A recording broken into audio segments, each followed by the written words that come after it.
এতিয়া 3 নম্বৰটো চোৱা শুদ্ধ নে অশুদ্ধ উল্লেখ কৰা এইটো দিয়া আছে আমাক 12:18 আৰু 28:12 এই দুটা সমান নে আমাক সুধিছে ঠিক আছে আমি 1 নম্বৰটো কৰি চাও চোৱা 12:18 মানে আমি কি লিখিব পাৰো 18/12 এতিয়া চোৱা 18 কিহেৰে কটাকটি যাব 9 ৰে যাব দুবাৰ গতিকে 9 ৰে কাটি দিলো দুবাৰ গল 12ক যাব 6 ৰে দুবাৰ 6 দুগুণ 12 এতিয়া আকৌ 6ক যাব 3 ৰে কিমান বাৰ দুবাৰ গতিকে 2 ৰে 2 লিখিলো ইয়াতে কিমান বাৰ গল 3 বাৰ গল 2 3 গুণ 6 আৰু 9ক 3 ৰে যাব 3 বাৰ এতিয়া আমি কি পালো ভগ্নাংশটো 3/2 তাৰ পিছত আছে আমাৰ 28/12 মানে 12/28 এটো যে আমাৰ 28:12 গতিকে 12/28 12ক আমি কিহেৰে কাটিম 6 ৰে কাটিম কিমান বাৰ যাব দুবাৰ যাব 28ক আমি কিহেৰে কাটিম 14 ৰে কিমান বাৰ যাব দুবাৰ যাব তাৰ পিছত 14ক কাটিম 7 ৰে দুবাৰ গল আৰু 6ক কাটিম 3 ৰে দুবাৰ যাব 3 দুগুণ 6 ভগ্নাংশটো কি হ'ব 3/7 সো দুটা ভগ্নাংশ আমাৰ বেলেগ বেলেগ হল তাৰ মানে আমি কি গম পাম যে এই দুটা অনুপাত সমান নহয় এদিকে এইটো হল আমাৰ অশুদ্ধ এটা বি নম্বৰটো চোৱা 16:24 আৰু 20:30 এইটো আমি কৰি চাও শুদ্ধ নে অশুদ্ধ চোৱা কি আছে 16:24 মানে 24/16 এটা 24ক 12 ৰে কিমান বাৰ যাব 2 বাৰ 12 দুগুণ 24 আৰু 16ক যাব 8 ৰে কিমান বাৰ দুবাৰ যাব 8 দুগুণ 16 আকৌ 8ক যাব 4 ৰে কিমান বাৰ দুবাৰ 2 4 গুণ 8 12ক যাব 3 ৰে 4 বাৰ 3 4 গুণ 12 গতিকে আমি কি পালো ভগ্নাংশটো 3/2 তাৰ পিছত চোৱা 20:30 ভগ্নাংশত লিখিলে হ'ব 30/20 এটো শূন্য কটাকটি গল থাকিল কি 3/2 চোৱা দুটাৰে ভগ্নাংশ দুটা আমাৰ কি হৈছে একে হৈছে তাৰ মানে কি গম পাম যে দুটা আমাৰ সমান হয় মানে এইটো আমাৰ শুদ্ধ ঠিক আছে বি নম্বৰটো আমাৰ শুদ্ধ 3 নম্বৰটো চোৱা 8:7 আৰু 16:14 এইটো আমি কৰি যাও শুদ্ধ নে শুদ্ধ সো 8:7 মানে কি 7/8 আৰু 16:14 মানে কি 14/16 এটা 14 কিমান বাৰ যাব 7 ৰে দুবাৰ 7 দুগুণ 14 আৰু 16ক 8 ৰে যাব দুবাৰ 8 দুগুণ 16 ভগ্নাংশটো কি পালো 7/8 সো ইয়াতে আৰু ইয়াতে দুটা ভগ্নাংশ আমি একেই পালো তাৰ মানে কি বুজিম যে এই দুটা আমাৰ শুদ্ধ হ'ব সি নম্বৰটো শুদ্ধ এটা ডি নম্বৰটো চোৱা 99 কিলোগ্ৰাম 45 কিলোগ্ৰাম সমান 44 টকা অনুপাত 20 টকা এই দুটা আমি সমাননে চাব লাগে চোৱা 99 কিলোগ্ৰাম অনুপাত 45 কিলোগ্ৰাম তাৰ মানে কি হ'ব 45/99 99ক 11 ৰে কিমান যাব 9 বাৰ যাব 11 ৰে কাটিলো 9 বাৰ গল 45ক 5 ৰে কাটিলো কিমান বাৰ যাব 9 বাৰ যাব গতিকে কি পালো 5/11 আৰু এটা আছে আমাৰ 44 টকা অনুপাত 20 টকা এটো হ'ব আমাৰ 20/44 20ক আমি 10 ৰে কাটিলো কিমান বাৰ দুবাৰ গল 10 দুগুণ 20 44ক আমি 22 ৰে কাটিলো দুবাৰ যাব 22 দুগুণ 44 তাৰ পিছত 22ক আকৌ আমি 11 ৰে কাটিম কিমান বাৰ যাব দুবাৰ যাব 11 দুগুণ 22 আৰু 10ক আমি 5 ৰে কাটিলো কিমান বাৰ যাব 5 দুগুণ 10 5 বাৰ আমি ভগ্নাংশটো কি পালো 5/11 এটা চোৱা এইটো ভগ্নাংশ আৰু এইটো ভগ্নাংশ আমাৰ সমান তাৰ মানে এই ডি নম্বৰটো আমাৰ কি হ'ব শুদ্ধ হ'ব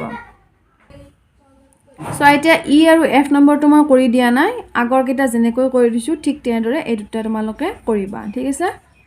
জি নম্বৰটো চোৱা 2 ঘণ্টা অনুপাত 5 ঘণ্টা সমান 8 লিটাৰ অনুপাত 20 লিটাৰ এইটো আমি কৰি চাও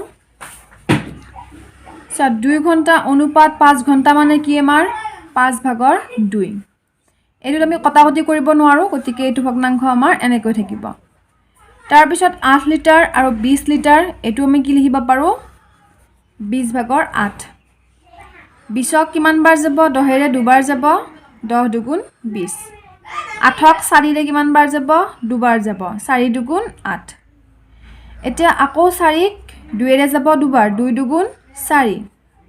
10ক আকৌ 5ৰে কিমান বাৰ যাব দুবাৰ 5 দুগুণ 10 ভগ্নাংশটো কি পালো 5 ভাগৰ 2 সো এইটো 5 ভাগৰ 2 এইটো 5 ভাগৰ 2 তাৰ মানে কি হ'ব এইটো হ'ব আমাৰ শুদ্ধ এতিয়া 4 নম্বৰটো চোৱা লঘিষ্ঠ আকাৰলৈ নিয়া য'ত পাৰি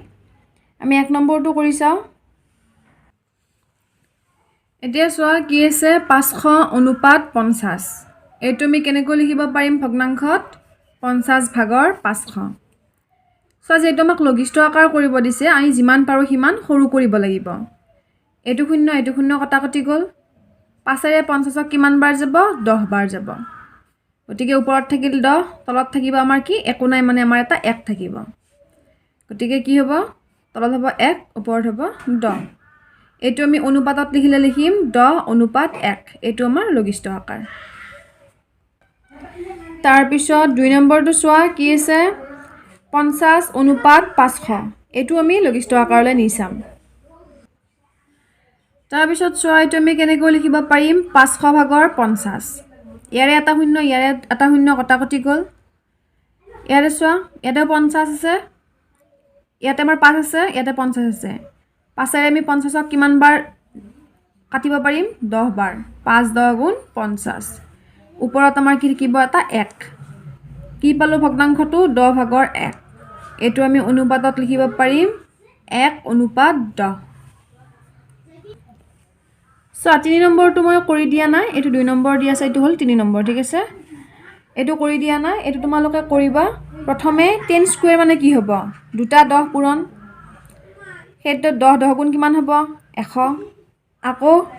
20 স্কয়াৰ মানে কি হ'ব দুটা 20 পূৰণ তাৰ পিছত তোমালোকে লঘিষ্ঠ আকাৰলৈ নিবা কটাকটি কৰি ঠিক আছে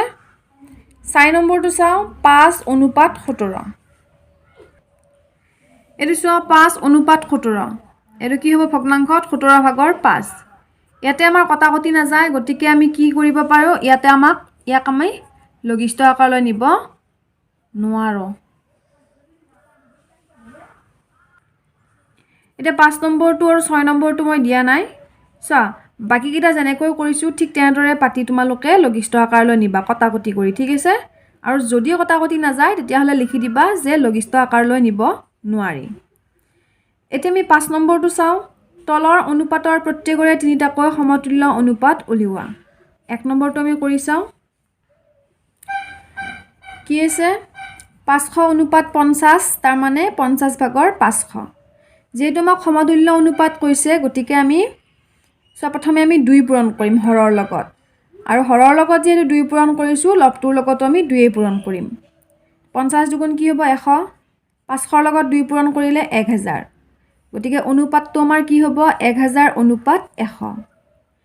তাৰ পিছত আমি আকৌ এই ভগ্নাংশটোকে আকৌ কি কৰিম 3 ৰে পূৰণ কৰিম 50ৰ লগত 3 পূৰণ 500ৰ লগত 3 পূৰণ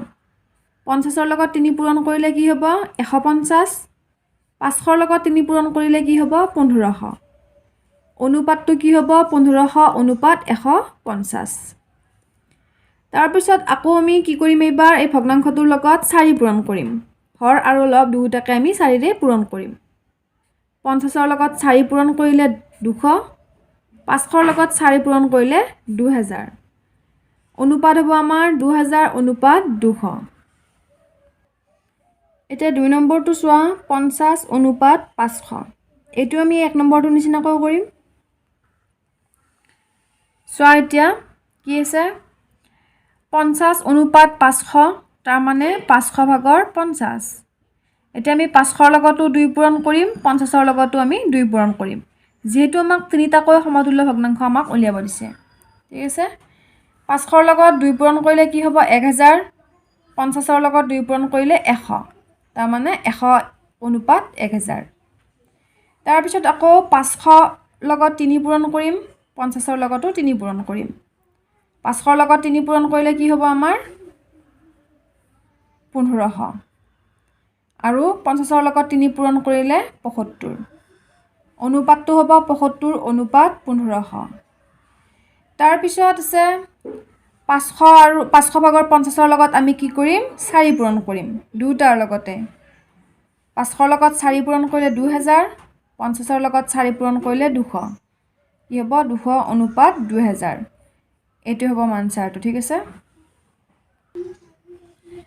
এতিয়া 4 নম্বৰটো চোৱা 5 অনুপাত 17 মই 3 নম্বৰটো কৰি দিয়া নাই তোমালোকে 3 নম্বৰটো কৰিবা ঠিক আছে প্ৰথমে এই 10 স্কয়াৰত কিমান হ'ব মানে দুটা 10 পূৰণ কৰিলে কিমান হ'ব সেইটো উলিয়াবা দুটা 20 পূৰণ কৰিলে কিমান হ'ব সেইটো উলিয়াবা তাৰ পিছত বাকি জেনেকৈ এই দুটা কৰি দিছো ঠিক তেনেদৰে কৰিবা এতিয়া 4 নম্বৰটো চোৱা 5 অনুপাত 17 এটা আমি কৰি চাও সো 5 অনুপাত 17 তাৰ মানে 17 ভাগৰ 5 এতিয়া আমি কি কৰিম 17 ৰ লগত 2 পূৰণ কৰিম 5 ৰ লগতো আমি 2 পূৰণ কৰিম 17 ৰ লগত 2 পূৰণ কৰিলে 36 5 ৰ লগত 2 পূৰণ কৰিলে 10 কিমান হ'ব 10 অনুপাত 36 তাৰ পিছত আমি 3 পূৰণ কৰিম 17 ৰ লগতো 3 আৰু 5 ৰ লগতো 3 পূৰণ 17 3 গুণ কিমান 51 5 3 গুণ 15 অনুপাতটো হ'ব 15 অনুপাত 51 তাৰ পিছত আমি কি কৰিম 4 পূৰণ কৰিম 17 4 গুণ 68 5 4 গুণ 20 অনুপাতটো কি হ'ব 20 অনুপাত 68 এতিয়া 6 নম্বৰটো চোৱা A আৰু B ৰ বৰ্তমান বয়স ক্ৰমে 15 বছৰ আৰু 25 বছৰ এতিয়াৰ পৰা 45 বছৰৰ পিছত তেওঁলোকৰ বয়সৰ অনুপাত কি হ'ব সো A ৰ বয়স 15 বছৰ B ৰ বয়স 25 বছৰ এতিয়াৰ পৰা মানে আজিৰ দিনটোৰ পৰা 25 বছৰ পিছত A আৰু B ৰ বয়স কিমান হ'ব সেইটো আমি কেনেকৈ কৰিম যে A ৰ বয়সৰ লগত আমি 45 বছৰ যোগ কৰিম আৰু B ৰ বয়সটোৰ লগত আমি 45 বছৰ যোগ কৰিম আমি যোগফল যিমান পাও তাৰ পিছত আমি A আৰু B ৰ আমি বয়সৰ অনুপাত আমি লিখিব পাৰিম সো A ৰ বৰ্তমান বয়স কিমান 15 বছৰ B ৰ বৰ্তমান বয়স 25 বছৰ 45 বছৰ পিছত A ৰ বয়স হ'ব কিমান 15 বছৰ আছিল গতিকে 15 ৰ লগত 45 যোগ 60 বছৰ আকৌ 45 বছৰ পিছত B ৰ বয়স হ'ব কিমান এই 25 ৰ লগত 45 যোগ কৰি দিয়া 70 বছৰ 45 বছৰ পিছত A B ৰ বয়সৰ অনুপাত হ'ব কিমান 60 বছৰ অনুপাত 70 বছৰ 60 অনুপাত 70 ভগ্নাংশত পাতিলে 70 ভাগৰ 60 শূন্যটো কটা গ'ল থাকিল কি 7 ভাগৰ 6